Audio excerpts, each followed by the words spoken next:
4 milliards d'euros qui vont être investis dans les lycées d'Île-de-France d'ici les 10 prochaines années, soit le double du budget qui avait été voté sous la précédente majorité régionale socialiste.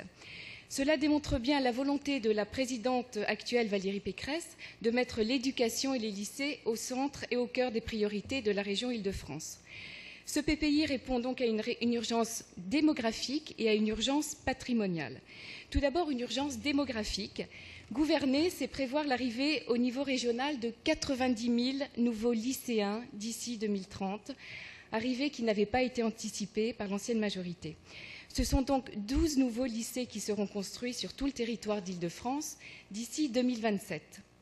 À Paris, il n'y a pas de tension démographique suffisante pour expliquer de nouvelles constructions de lycées, mais en revanche, il y a une véritable urgence patrimoniale.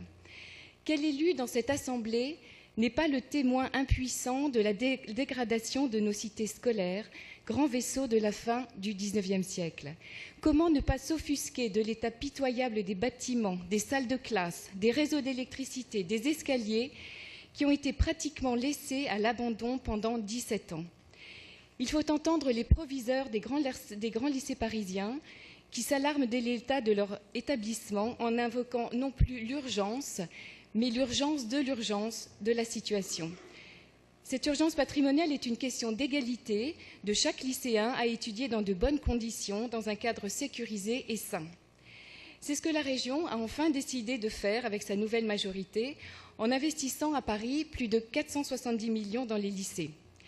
Ces travaux se traduiront soit par des opérations ciblées, et je veux citer ici Janson de Sailly, Jean-Baptiste Say, Victor Hugo, Henri IV, Chaptal, Saint-Louis, Paul Valéry, Racine, Bergson, Maurice Ravel, Louis Arago, Honoré de Balzac, ainsi que les lycées Vauquelin et Galilée.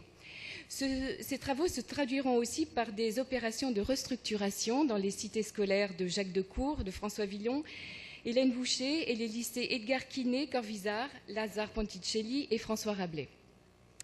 Gouverner, c'est aussi prévoir et faire un bilan patrimonial. Comment peut-on accepter qu'à aucun moment un bilan patrimonial des lycées n'ait été réalisé afin de diagnostiquer et de prévoir des besoins en travaux? Naviguer à vue n'est pas une source de stabilité ni de rentabilité et encore moins d'économie. Aussi, la région et la nouvelle majorité a demandé un bilan patrimonial, un état des lieux précis de nos 470 lycées d'Île-de-France. À partir de ce bilan, un plan pluriannuel de maintenance a été voté de 1 milliard d'euros et va être mis en place, qui va être une révolution dans nos lycées.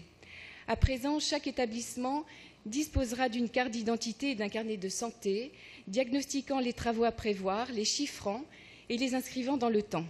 Ce n'est plus de la navigation à vue, mais une véritable feuille de route précise qui est donnée à nos lycées, évitant ainsi les écueils, les grosses marées, les tempêtes, voire les naufrages.